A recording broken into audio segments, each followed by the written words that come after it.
Cybersecurity, see, was the major issue. We'd become digitally dependent. And the bad guys are going to use that dependence to their advantage. AI will help the bad guys the most first, because if you're attacking, you only have to have one to get through. You want to be left of boom, aware and able to defend before it happens. Admiral, thanks very much for joining us. Thank you. Delighted to be here. You've had quite a long career in cybersecurity. You spent some time in the Navy, I understand. Spent some time at NSA. Maybe just walk us through a little bit. What were the career highlights? I got to be the the J2 in the Joint Staff during first conflict in the Gulf, Desert Shield, Desert Storm, and I got to work for General Colin Powell, which was a real highlight. And from there, I went to be the director of the National Security Agency for 4 years. And after 30 years in the Navy, I retired. And you spent some time in the private sector and then ultimately went back to the public sector, correct? Correct. I went to a consulting firm, Booz Hamilton. When I came, my mission was to develop a cybersecurity business. And over time, we built a fairly substantial capability. We were early. We got ahead of other defense contractors as a result of that. And I had gained that insight from being the director of NSA. So NSA is responsible for the encryption to protect information systems. And when I went to NSA, the Cold War was over. Congress, in its wisdom, said, we don't need you anymore. We want to close this apparatus, which had basically been designed to surround the old Soviet Union, and close stations and cut our budget, not allow us to hire. And so we sat down with a group of seniors and said, we got to rethink our future. And networks, the internet exploded. Everybody rushed to join networks. It was the rage. What no one was thinking about was the protect side. So increasingly, I got interested in, focused on cybersecurity. So I had an advantage seeing it early, because I could understand how easy it was to exploit via a network, and how difficult it was to protect if you're on a network. So with that insight, I wrote a lot of papers, gave a lot of speeches, nobody listened. And one of the partners at Booz Allen was on the Defense Science Board, and he heard me give a presentation. He said, you know, I think he may be onto something. So they hired me in and said, go to it. So when we started, it was annual revenue of about 10 million. And when I left some years later, it was annual revenue of $1 billion. So it was successful. During that time, the Bush administration asked me to, second Bush administration asked me to come back as Director of National Intelligence. So I did that for a couple of years. And I did get to cause the President and the National Security Council to focus on cybersecurity. That was one of my objectives. And we increased the budget, and we did a few things. It wasn't long lasting, but when the Bush administration stepped down, a new administration came in, overlapped just a little bit, but then I went back to Booz Allen, and I ran the intelligence team, some of the cyber team. We had an operation we called the Cyber Campaign. And then they moved me up to be the vice chairman, and after about 2.5 years of that, I was getting older, so time to retire. So I retired, and it wasn't long, University of South Florida asked me to join as a director of something called, executive director of something called Cyber Florida, which had 3 missions: cybersecurity research, cybersecurity education, and cybersecurity outreach to the public. So did that for a couple of years. And then I was getting much older, so I decided to retire. And my wife says I'm flunking my 5th retirement, so now I serve on a number of boards, usually cybersecurity related, a little bit of cyber operations. And just observing and watching as the cybersecurity threat gets increasingly more difficult, more challenging, and more serious. Well, I appreciate that. There's a couple of things I'd love to dive into. I think the period that you were at NSA in particular, it sounds like was a huge cultural shift of moving from one mission to the next. I can't help but think, and maybe we can talk a little bit later on around the cultural shift we're seeing right now with regards to AI, because it seems like there's some legacy thinking that will have to change with this new technology that's coming on the scene. I think the other thing, though, that is quite relevant today is just cyber talent. one of the things that we're seeing a lot, particularly in the commercial clients, is just their inability to source and retain cyber talent. Depending on where you look, 4 million jobs vacant, et cetera. But ultimately, I think you were almost, I guess you've been on both sides of it, because Booz Allen, fundamentally consulting company focused around talent. Maybe just talk through, if you could, what are your views? How has the cyber talent landscape changed over the last 10, 20 years? Has it gotten better? Are there more people coming into the workforce? Is it getting more competitive? Are the jobs just frankly outpacing the amount of talent we can bring to bear? What are your thoughts? It has gotten better, but the jobs are significantly outpacing the ability of the workforce to fill those jobs. And you mentioned sort of the change in technology. Usually someone who has an undergraduate or graduate degree in computer science or electrical engineering have sort of the basic skills, but it's a whole new set of skills you have to learn if your focus is the protection side, strictly cybersecurity. But you think about it, electrical engineering and computer science was mostly focused on connecting things and making networks work. But increasingly it became, that's the talent pool. Not always just those two, but that's the talent pool for how do you make things be protected in a more efficient way. Where do you see we are today in terms of being able to staff cyber defenders inside organizations, either public sector or commercial? I'd say we can generate somewhere between 60 and 70% of what we need. It's probably a 1/3 gap. And there are a number of programs, some at the federal level and some at the state level, that have engineered programs to develop talent.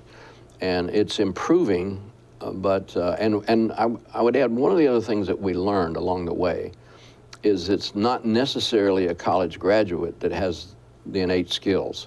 Often it's just a youngster who was interested, who played a lot of games, who knew their way around a network and so on, that they have sort of an innate ability to see and understand and make the adjustments. So we've developed a lot of talent, but the problem for us is there are so many nation states that are exploiting us. I think it's also not just the nation state attackers, but the rise of financially motivated criminal groups as well. Yes, indeed. I think one of the things that we're seeing quite a lot of is that some industries, financial services in particular, I think have gotten onto the cyber bandwagon pretty early, because there's broad recognition that you have assets to protect, you have money in the vault, pretty easy to understand, you have to protect that. I feel like now, though, we still hear from manufacturing clients every now and again, well, I don't have any data worth stealing. Why would a bad guy come after me? And maybe how have you seen the evolution of ransomware, and how has that impacted I guess the industry overall, but also perhaps just the adoption of cyber defenses across various industry segments? Well, as I mentioned, I went to a consulting company, and we had a portion of the company that focused on the federal government, and a portion of the company that focused on the Fortune 500. And when I came in mid-90s, after I retired from the Navy, the Fortune 500, quite frankly, they were not interested in cybersecurity, with one exception, and that was the financial services industry. Now, you think about this. The gross domestic product of the United States is somewhere on the order of $24, $25, $26 trillion a year. How much money moves through the banking system per day? About half of that number.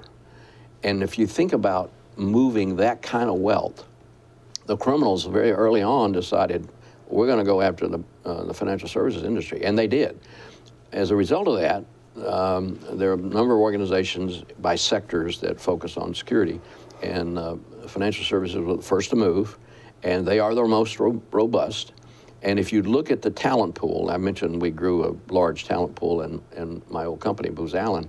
So if you look at the financial services industry, you'll find a lot of Booz Allen alumni that are serving in cybersecurity roles as CISOs, Corporate Information Security Officer, or another similar position where we're focused on. Increasingly, members of the FBI, as they become more mature in cyber issues, they are also in the sector. But probably the most secure of all is the financial services, because that's where the money is, and that's where the criminals attacked early. But increasingly, we're seeing the cyber criminals, in terms of a ransomware, attack whatever the organization is. So it is data, and I can't emphasize enough the fact that we as a nation have become digitally dependent. Everything we do, I mean, you think about your daily life as a person. You buy fuel at a filling station. There's no money. You don't even see a person. You just put in a credit card. And that's all handled automatically in seconds. You go to the grocery store, you don't pay with money, you pay with a credit card. So increasingly, we have become dependent on this digital transaction. It makes us more productive, it reduces the cost. So there are many reasons to engage or to go down that path generally, and it's starting to change now, but for the longest time, boards and CEOs and chief operating officers were just in denial that they didn't have a problem. They do have a problem, and they've become increasingly aware of that. And now, use the acronym CISO, Corporate Information Security Officer, more and more the Corporate Information Security Officer is reporting to the board. And it's interesting, we have rules here in the United States called Sarbanes-Oxley that makes the board have a fiduciary responsibility for the corporation and the employees and so on. And increasingly we're seeing the board say, well, that's the CISO's responsibility. So as a result, pay for CISOs has gone off the scale. It's amazing. If you're a qualified CISO in a major organization, salaries and benefits are amazing, because there are only a few people who can fill those roles, and boards want to push that responsibility off to the CISO. From a commercial perspective, if I'm a CISO at a company like SolarWinds and I have a nation state targeting me, there's only so much that I can do. There's only so much that I have the authority to do. There's only so much that I have the technical competency to do. If I think also of a ransomware gang, for instance, and somebody comes in, they steal my data, and my data goes out and is on a server somewhere that the bad guys have. If in a physical context, there might be a self-defense argument. Could I go out and just take my data back? But in a virtual context, the company, they basically just have to sit there and take it. They're not able to go after the bad guys. They can't hack back necessarily. Right. They can't go out and go delete their data that they find on somebody else's servers. And so the only ones who can do that are government agencies. So how have you seen the relationship between the private sector and the public sector evolve? Do you see that changing anytime soon? Should that change? Should companies have more authority, or should governments have more responsibility to protect the commercial enterprise? Well, Ian, an observation from an older guy is democracies do not proact. Democracies react. And let's start with context again. Americans hate spies. Love to read the books, love to see the movies, but we don't get many invitations to dinner. So there's an inherent distrust of the National Security Agency. That's where the talent resides for what needs to be done. Now remember, the National Security Agency's mission is read the other guy's mail, keep the other guys from reading our mail. Well, put that in different terminology, is to exploit. That doesn't mean to degrade or destroy it. It just means take the information or know the information. And then the other side is to keep the bad guys from knowing our information. But they have the inherent talent to do the things in defense. Now, when I was back in government as the Director of National Intelligence, I was obsessed with this issue, this problem. And if you look at authorities in the United States, on the intelligence side, it's called Title 50. And there's some very strict rules. Basically, is domestic's off limits. You can only target legitimate foreign targets. And that's the Title 50 rules for that. On Department of Defense, they operate under Title 10. So in brainstorming this, we came up with the idea the United States needs a cyber command under Title 10 authority. And oh, by the way, it needs to be co-located with the National Security Agency. And oh, by the way, the director of the National Security Agency needs to be the commander of Cyber Command, because government agencies don't mix. They don't like to cooperate.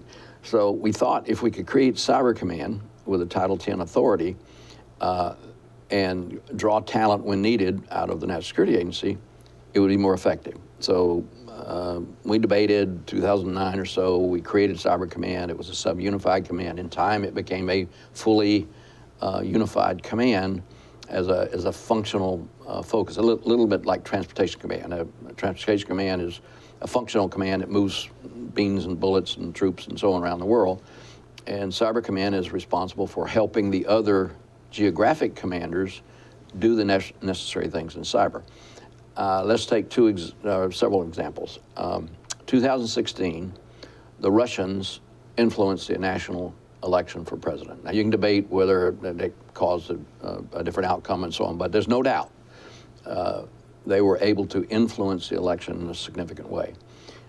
The National Security Advisor later, John Bolton, said, this is not something we should allow to happen in the future. So he rewrote the rules for what NSA and Cyber Command can do. And the easy way to understand it is defend forward.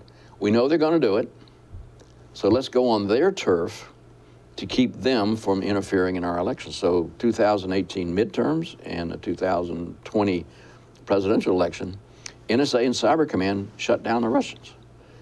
Now, let's go back to the original question. Should the government have a greater role? I think so. Is the public ready for that? Because they don't trust this NSA. There's a drumbeat always out there. NSA is spying on us. There's always a claim, goes back to the Nixon administration and some recent administrations, that they would use the government capability for political reasons. So there's always pushback. Now, what did we do over time? 9/11, we created the Department of Homeland Security. Cyber became an increasing issue, so we decided to create the organization within the Department of Homeland Security to have the mission of responding to cyber threats. The issue is talent base and capability. So for a long time, it was NSA and DHS arguing about who would do what. They worked out many of those rules and issues. Cyber Command made time. Think of it as a defensive mission to protect the defense information networks for DoD. But if you look at the fine print, it's also to protect the nation. Now, go back to when the Iranians attacked Bank of America, and the time frame was about 2009, 2010. The new administration said, I'm sorry, we can't help you. That's attack on a commercial enterprise, and they weren't mature, had not matured yet to think of it in terms of attacking the banking system as a national security issue. So we've progressed a bit, but we're still not to the point of recognizing we need to take the full capabilities of the United States government and protect industries, whether it's manufacturing or banking or electrical power or energy, whatever it might be, because a nation state's ability to shut that down, as has happened a couple times, is significant. So we're maturing, but we're not yet completely there. And the public still needs to be willing to tolerate NSA and Cyber Command having a role in providing security. So it's an evolution. I mentioned I'm older. I've been doing this now for 30 years, a little bit over 30 years, and it's been frustrating to watch it go so slowly. We're making progress, but it's a snail's pace. And you ask about a private corporation's ability to hack back. That's currently not legal in the United States. Think of it as a vigilante action. We don't tolerate vigilante actions. The FBI was slow in the beginning, but they developed a fairly significant capability. And there are ways and options to protect a private enterprise section that the government will engage. But in the early going, the government said, well, give me your information, but no, we're not willing to give you our information. So I would say major change on two sides. On the U.S. government side, the intelligence community has got to reach the point of understanding that even though it's classified, even though it's sensitive, you got to protect sources and methods, the larger need is to protect the country and be willing to share that information.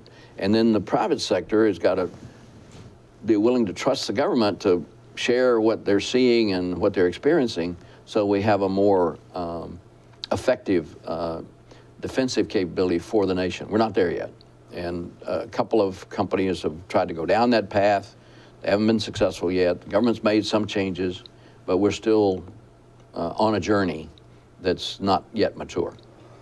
There's a couple threads there that I'd love to pull on. I think the idea of information sharing between public and private is certainly one, and the classifications. I think the other dimension, as you were talking about the change in government response, there was also significant change in how infrastructure is actually operated. So if you go back to NSA's original mission, which is protect the mail and read the other guy's mail, that made sense because the mail was provided by the U.S. Postal Service, but email was all provided by commercial entities. And if I think about, who are the people who are actually providing the IT services to the water treatment facilities, to power generation, distribution? These, for the most part, these are private enterprises. Internet service providers, correct. And so ultimately, it's the private sector who are on the front lines.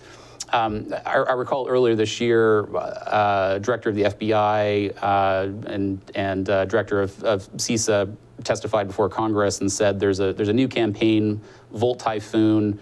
It's being run by the Chinese. They're pre-positioning inside critical infrastructure.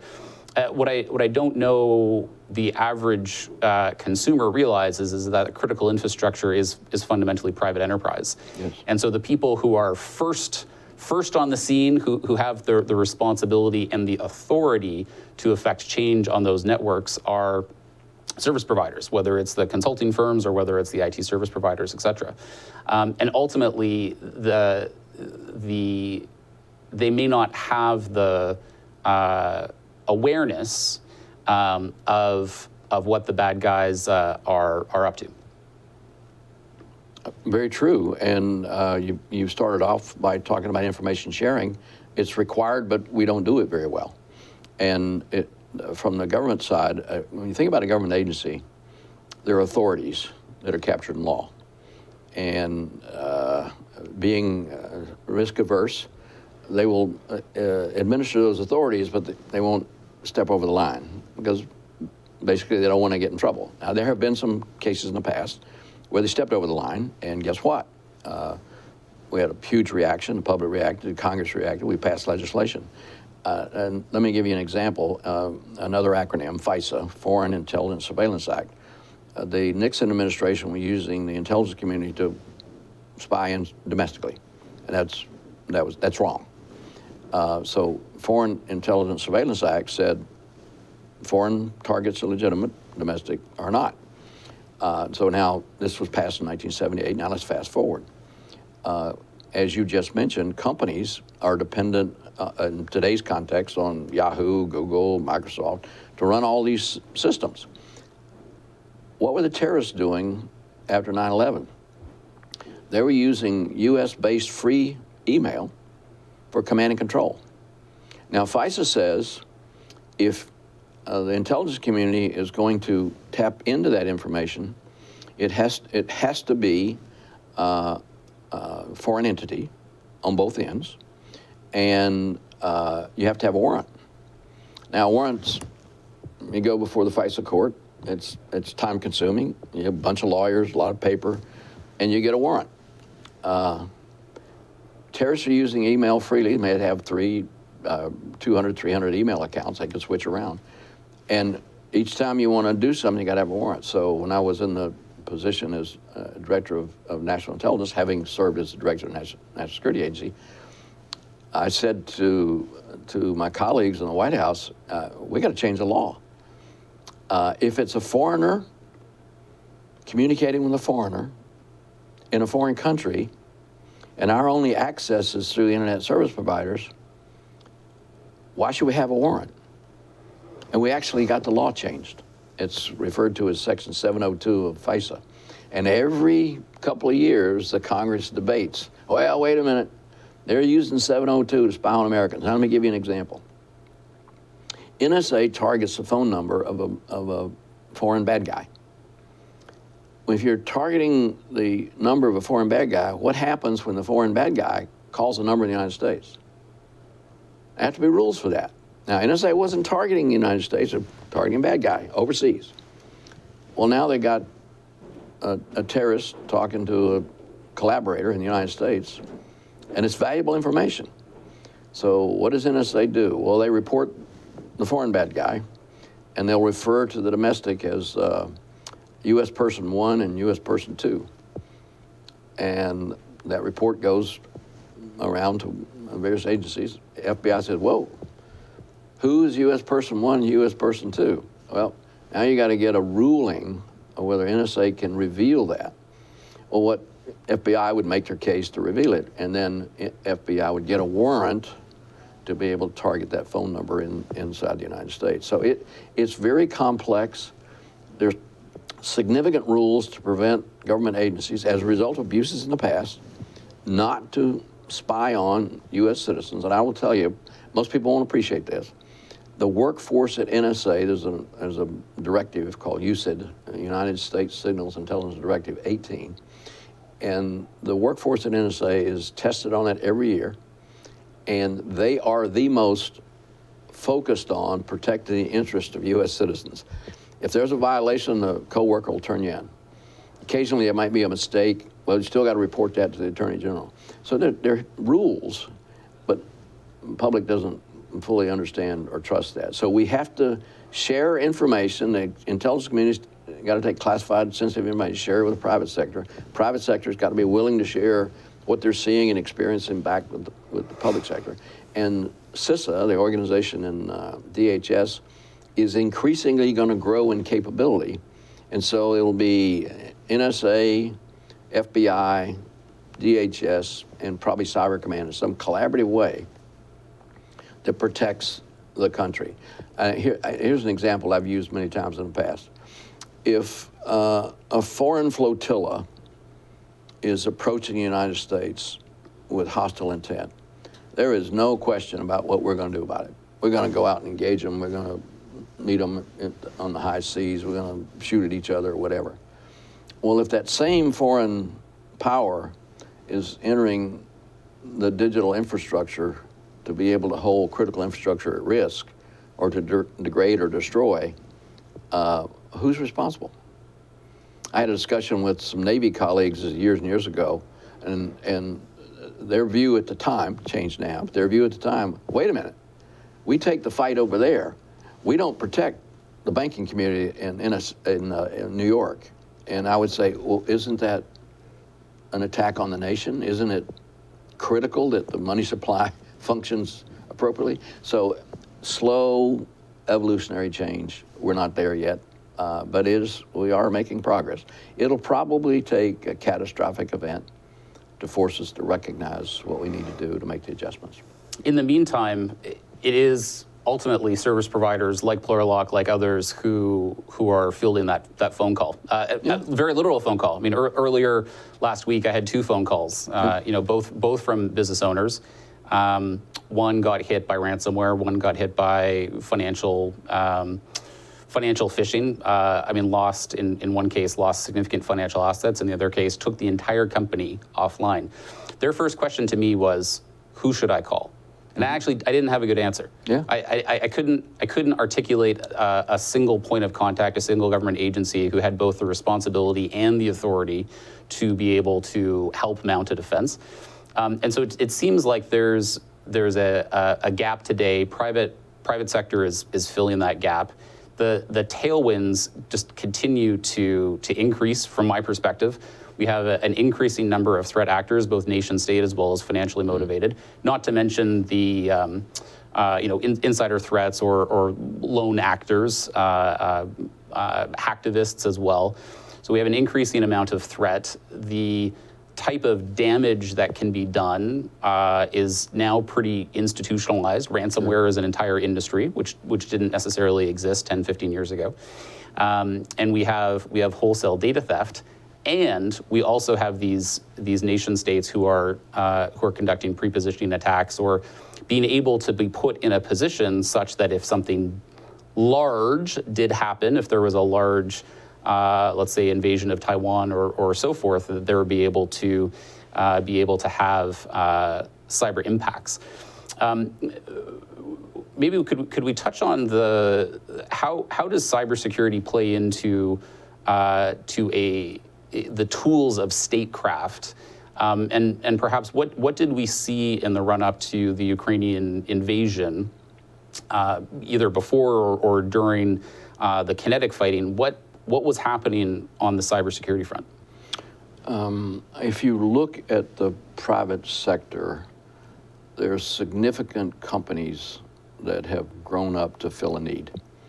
And if you examine the workforce, guess where it came from? A lot of it came from the U.S. government side. So again, it's part of the evolution, and it's better than it was, but we're not where we need to be. Now, significant changes. Let's look at not the Russian invasion of Ukraine, but the Russian invasion of Georgia. In hindsight, because I was there at the time, we went back and looked at the data, and we watched the Russians play the whole invasion out before the invasion, but we didn't recognize it. Now, we learned some lessons there. So in Ukraine, we had the similar kinds of insights, and one of the things that this administration has done, more significant than any I've seen in the past, they declassified information and made it available to the Ukrainians. Now, you remember the early going, the Russians were just marching like, we're going right to Kyiv and we're going to take over. And all of a sudden, it didn't work, and they got pushed back. And a lot of that was because of what the U.S. was sharing with the Ukrainians with regard to where they are, what their plans were, and so on. Whether you could call NSA or CISA or FBI or whoever, or a similar organization in Canada. As I recall, Clorox, a Canadian company. And the NSA counterpart in Canada has the same mission: read the other guy's mail, keep the bad guys from reading our mail, or think of it differently, a cybersecurity mission. And I'd be interested from your point of view is how has Canada matured with regard to the government side helping and supporting private sector businesses? I'm guessing it's a similar evolution to the United States. Is that fair? That's fair, and I think that's fair also of the rest of the Five Eye allies. Yes, indeed. I think that from my perspective, there's two sides of the same coin. I think ultimately what we're seeing is that there is a threat out there. It is impacting public sector organizations as well as private sector organizations for all the reasons that we articulated. They need help from, both public and private organizations need help from experts. And if those experts are either for legal reasons or for cultural reasons aren't able to come from government sources, they have to come from somewhere, right? And so ultimately, what we're seeing is a desire to ask for help. I think if we try and sum up, if I try and sum up the evolution, what I've seen over the last 10 years is that more industries are ready to ask for help. Yep. To your point, it's not just financial services. Healthcare has been asking for help for years now, but we're also seeing it. Manufacturing was talking to one of our clients earlier, and they were saying CEO's number one concern, the thing that keeps him awake at night, is ransomware taking down his factories. Right. So companies are asking for help. Talent shortage, there's not enough help available. They can't recruit and retain their own talent. And so they have to turn to service providers, whether that's Plurilock, whether that's Booz Allen, whether that's others. The trend that I'm seeing, I don't see this getting any better in the sense that I don't think the threat is going to go down. I see no indication the threat's going to go down. And if anything, the bad guys continue to make more money because ransoms are getting paid. Yes, indeed. So they're making money. There's an unvirtuous cycle in the fact that we collectively, the world, are directly financing the bad guys in the sense of paying ransoms. Mm-hmm. They're reinvesting back in research and development, and they're then able to commit more crime. So threats continuing to increase. There are more people in the market now to help with that threat, but as we talked about, there's more need. And I think the only thing that might turn the scales is artificial intelligence. But the question that I'd love to pose to you, Admiral, is AI going to help the good guys? Is AI going to help the bad guys? Or is the answer to that question yes? The answer to the question is yes. You mentioned the growth of the business I was engaged in some years ago. Most of it was U.S. government. Army, Navy, Air Force, Marine Corps, various agencies of the federal government where they needed talent and insight and expertise from policy to technology. They didn't have the talent resources. So we grew a business to provide that support. The commercial sector of Booz Allen, not much interest until there was an incident. Then we took some of that talent that came out of NSA or the government or whatever, and you've got an incident, and we'd send an incident response team. Now, if you think about it, that's cleaning up on aisle 8 after after someone's dropped something in the aisle, right? You don't want to be there. And the term that my colleagues use often is left of boom. You want to be aware and able to defend before it happens. You don't want to be cleaning up in an incident response. You want to prevent it before it happens in the first place. And that's what's happening increasingly on the private sector side with these various cybersecurity companies is how do you provide protection of your infrastructure, whatever that might be, manufacturing or financial, whatever. And you are aware of the threats that are out there in the environment. You can see where they're moving in the industry, and you know instantly if they're coming your way, and you can prevent it at that point. So that's what we're seeing increasingly. Now, you mentioned AI. Is that going to help the good guys or the bad guys? The answer is yes. Who's it going to help first? The bad guys. Because now they have so many options. Remember, if you're defending, you got to defend every portal. If you're attacking, you only have to have one you can get through. And so AI is going to give them an infinite variety to sample the environment to find that one weakness that they can get into. And if they can do something like SolarWinds to go into a company and put that malware into a software upgrade for 30,000 organizations, they're in through that way. So AI will help the bad guys the most first, but I also believe that AI is going to be how the defending portion of the country, government and private sector, is going to develop more capability, particularly to try to get left of boom. You want to stop it before it happens. So I would say right now, there has been so much money invested in cybersecurity. You talked about public key encryption and the advent of encryption more broadly. Are there parallels? Were you witnessing the adoption of encryption by the bad guys faster than the defenders could deploy it? Is that a parallel to what we're seeing with AI? In secret key, if you follow the rules and it was less of a networked environment, it was pretty effective. With public key being incorporated into the networks, NSA's worry was it would protect foreign legitimate targets in a way they wouldn't be effective. We went down that path, and while public key was being used for protection in a variety of ways, our ability to do our mission was enhanced. Because this is hard. This is a challenge. It's technically difficult. And so NSA, after I'm gone, I mean, my 4 years and then another person, and then we had other members.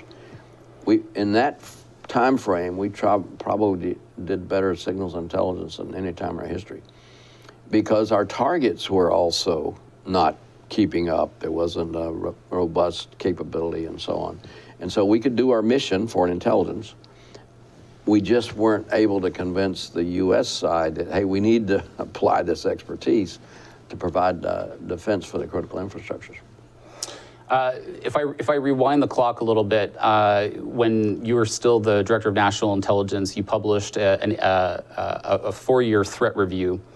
I think it was for the new administration that came in. And during that time, you cited cybersecurity as one of the most critical issues, I think in addition to nuclear, biological, et cetera. Where do you see cyber fit today from your perspective in its relative importance compared to some of the other kind of more traditional strategic threats, nuclear, biological, et cetera? After I stepped down, years later, I went to one of the events around town, and I ran into a former colleague from the administration, and I was going out, he was coming in, and he said, "Hey, didn't I know you when you were somebody?" So you've got to put in context when you get to do that. I did that summary, and the big surprise for everyone, a couple think tanks around town invited me to come down, here's the DNI, give us your view of the threats to the world. And they were shocked because I said number one is cybersecurity. And the reason I was saying that is we know about nuclear threats and biological threats, chemical threats, and all the things, but the thing that we hadn't embraced is we'd become digitally dependent. And the bad guys are going to use that dependence to their advantage. And the criminals are going to exploit us with, whether it's extracting financial information or ransomware by scrambling data and then charging you to unscramble, whatever it was. So we had a war in Iraq, and we had a policy disagreement about what to do with that. About that. And so my oversight committee said, well, we want you to focus on climate change.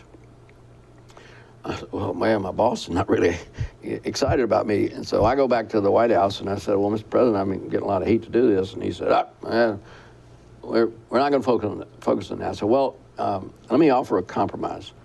The United Nations is doing a study, and they're going to announce their results. So what I will do is take the results of this study and say, if those results are correct, here are the potential consequences. And it became drought and famine and mass migration and all the terrible things that we're witnessing today. So my first issue was cybersecurity, and then it was climate change. Not to the happiness of my overseers on the administration side. And then we went down the usual route of chemical, nuclear, biological, and border conflicts and that sort of thing. But I remember, actually, I was invited back to one of the think tanks years later, and they were doing sort of a look, a little bit like this conversation. And they said the thing that surprised us most is when you said cybersecurity was the major issue. And let's talk about that. So we had a dialogue similar to the one they're having now. Is there anything that you've seen that would change your assessment that cybersecurity is still, if not maybe the top, certainly in the top 3, top 5? No, it's still in the top 3, no doubt, because we haven't matured to the point, we as a nation haven't matured to the point to be willing to do the things that are required to provide a level of protection of the critical infrastructure and to do that move left of boom. That's doable. So, I mean, I think Volt Typhoon was a very public disclosure, which was unusual in its specificity from the director at the FBI and the director of CISA. They were very clear around what specifically Volt Typhoon was, the pre-positioning, the types of home routers that were being exploited and had malware deployed on them in effectively a readiness campaign. This is one example, but presumably you have other examples of what you have seen that China has perpetrated not only to the U.S. but also to its allies. Mostly it's intellectual capital exploitation, and increasingly it's Volt Typhoon and pre-positioning and so on. But the Chinese have had a program that's matured significantly over time, particularly its current leader, President Xi. There's no doubt. So how, okay, so maybe let me ask you this. what has the evolution of nation-state cyber programs, maybe if we use China as an example, I think that there's widespread acceptance that there has been wholesale IP theft. How have you seen that change over time? Two large nations who are have a different point of view about society and how to govern from the United States and the United States allies. We have allies that have some share our views about democracy, but there are two, Russia and China. They're dictatorial, they're authoritarian, they control their citizens, they control the information citizens get, and they believe that society is the way to grow the country, but more importantly to keep the leaders incumbent in their positions for life. They grew, they're growing 10% a year. They became the manufacturing hub of the world. Cheaper labor that was qualified and talented. And if you looked in a U.S. department store, most of the items were made in China. It was just phenomenal. That started in late 70s, 80s, 90s. President Xi comes along, changes the law, puts his own philosophy in their constitution. President for life. If you read what he says at their periodic conventions, he lays it out. They want to dominate the world. They want to remove the United States from being a world leader in terms of influence and power and capability. But the Chinese developed a capability in the 80s. And initially, it was human spies. They'd take their best and brightest and send them to U.S. universities or UK or Canadian, wherever. And their mission is they're spies, and they would be brilliant, and they would get a position in a company, and then what they were tasked to do, now Chinese law says whatever the government asks a citizen to do, they must do in the interest of national security. So they're taking intellectual capital and funneling it back. So these companies rushed into that. Oh, this is wonderful. Cheaper labor, same quality, less expensive for us to market. Well, after 5 years, a little problem in the labor force. And, by the way, there's another factory 3 miles down the road. It looks exactly like the joint venture. And so in time, the joint venture went out of business, and the Chinese have got a major capability. They now lead the world in solar panels and wind turbines as a result of that strategy. We'll just take it. And it was primarily done in the private sector, no protection. So they took huge amounts of intellectual capital. And while we had a growing cybersecurity workforce in the United States, at one point when we had maybe 5,000 or 6,000, the Chinese had 100,000. And the U.S. intelligence community was aghast, my good, the sources and methods. But it started to open the window as to what the Chinese are doing. And they have decided that they will do everything to rise above and be larger and reduce the influence of the United States. And they will do that by becoming the center of commerce. They've established a commerce bank.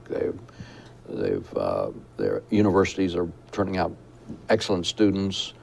And it's all focused on being the dominant power on the globe. So they've decided that the United States and NATO are the allies, and we're trying to encroach, and so they make this rationale about they have to dominate Georgia, they have to dominate Ukraine, and so on. And one of the methods that the Russians have chosen is to, since we're dependent on democracy, let's interfere with democracy. Significant capability developed to sow seeds of discontent, to put out false information, to cause all kinds of conflicts. So it's two primary nations, Russia and China. One wants to become dominant through growth and capability and resources, and the other one is just looking for a way to degrade or somehow impact the United States and NATO and the other allies. Now, we have a conflict where the Russians took Ukrainian territory. The Ukrainians are pushing back now. They've penetrated into Russia, and Putin keeps rattling the nuclear sword. So who knows how this might work out? It's very, very vulnerable. But the point I would highlight is, in addition to the invasion of Ukraine, the Russians are attacking all of NATO and all of the United States and the Five Eyes through this effort to influence or degrade or cause doubt in our institutions and in our focus on democracy. And that's kind of the state of world politics. So when people ask me, why do I think cybersecurity threats the main thing we have to worry about, it's because both of our primary adversaries are using that for the purposes that they see are in their interest. And then there are a few other countries like Iran or North Korea that do cyber things for a variety of reasons. The North Koreans basically trying to get money, and the Iranians are they just want to be a player to cause pain or discomfort for the United States. It seems like AI generally, generative AI specifically, would be huge accelerants to both the influence campaigns of Russia that you articulated, as well as the IP theft campaigns of China. Ian, I recently it was demonstrated for me. There was a photograph of a person, still photograph, and generative AI was successful in causing that person to be totally animated, to say whatever the person orchestrating wanted them to say, and it looked as real as it could be. So you're correct. Generative AI and its ability to cause impact and influence is significant. I will bet you, we're in a presidential campaign right now. It won't be long to the candidate on either side is going to stand up and say terrible things, and it's totally generated by generative AI. So it's amazing to me that this capability. Now, it also has a few flaws, but I've asked it some questions myself, and I've been amazed at the answer. But the thing that impressed me the most was to use a popular term, fake video of someone saying or doing that appears to be absolutely legitimate. Well, I would say the intelligence level of the generative AI, particularly with the vegetable example, probably mirrors my own. So I think that might. But it solves other incredible problems. Sure. Now, just recently I read an article about students generating essays in response to tasking from a professor, and that was bad enough. But the professor was using generative AI to assess the essays that were being written. So this is a new era. This is going to change a lot of things, and I think it's going to enhance, primarily initially, the capability of cyber penetrators, bad guys, to be successful. In time, companies like Plurilock and others are going to figure out a way to use generative AI to hopefully move left of boom. And if we can solve the sharing of information and talent between the private sector and the public sector, we'll move much further in being secure from the cybersecurity threats. If we said that generative AI was a 10x force multiplier, and you had, regardless of the magic box of specifically how it works, we'll just abstract that for a second, but if you were director of NSA and you were handed a 10x force multiplier for everybody at NSA doing both the code breaking and the code making, would you be able to predict what capabilities you could have with that? Probably initially have some idea that need to be validated, but fully comprehending the impact, I think, would be of a challenge. The trick in a government agency, the workforce has a set of rules and a set of organizational structure, and a lot of times it's more about me and my organization, my title, and so on. But then I went to a consulting company, and oh, by the way, one of our clients was the National Security Agency, so I got to sort of peek from afar how it's developing, and it turned into an incredibly robust capability that allowed them to do better signals intelligence than they've done in years past. What other tools did you have at your disposal to try and affect change, sort of moving from the Cold War to the post-Cold War? What else were you able to do? Well, there's a story that I'll share with you, but usually you sit and think about, well, we got to force change, and I've got, 6 or 7 or 8 or seniors, and 2 of them are interested, and the others aren't. So what do you do? And so you sort of search your resources for how you would get change. One of them was to reach down and find some youngsters and pose a question and get their response. Another's a crisis, big crisis. Usually the United States, if it's really big, we don't want to do it until there's a crisis, and then we'll launch into it. And then there's people of influence. And I had the pleasure of working for General Colin Powell. He was the chairman of the Joint Chiefs, and I was his J2 intel officer. And I relieved just about a week or so before the Iraqis invaded Kuwait. And so, boom, I'm brand new. And fortunately for me, the person I relieved went fishing in Canada, and he didn't have a cell phone. Otherwise, I'd have called him back and said, hey, this guy's too new, you take over. So I had it. And so after the Iraqis invaded Kuwait, I found myself with General Powell in the Oval Office briefing the President Bush, first Bush. And then we're up at Camp David, and with the cabinet sitting around the table, and what are we going to do, and so on. And then we're down at Fort McDill in Central Command. I mean, wow, it was fast-moving train. And I'm a sailor. I didn't understand a lot of that Army stuff. And what I found is Army guys have difficulty speaking English. You ask a question, how many troops in the Republican Guard? The answer is 4 maneuver brigades. Well, to the layman, what's a maneuver brigade? So I developed the ability to try to learn what the Army's stuff meant, and then I wound up briefing the Secretary of Defense on a pretty regular basis. And he'd ask, how many troops in the Republican Guard? And Army guy would say 4 or 5 maneuver brigades, and I'd say, well, sort of 11,000 troops. And all of a sudden, I became one of his briefers. Well, I developed this relationship, and we went through Desert Shield, 6 months. Then we had Desert Storm. The actual conflict lasted about 40 days, as I recall. And so then, after a little period of time, the director of NSA was rotating out, and had to be a replacement. And so the service is nominated, because I was a brand new 1-star, and it's a 3-star billet. So the service is nominated 2 stars that could be promoted to 3 stars. And the Secretary of Defense said, well, what about our J2, a kid, McConnell? And no, sorry, you can't do that. He's just a 1-star. He said, what do you mean I can't do it? Well, you can't go from 1-star to 2-star, to 1-star to 3 stars. He said, oh, really? So 9 months after putting on my 1-star, the Secretary of Defense and the Chairman of the Joint Chiefs pinned on my 3 stars and sent me to be the director of NSA. So I had a good, strong relationship with both of them. So I go to be director of NSA. Now, what I learned is because I had that relationship, when I wanted to do something, even though some of the seniors were very reluctant, but I had influence. So I learned a little bit more about influence.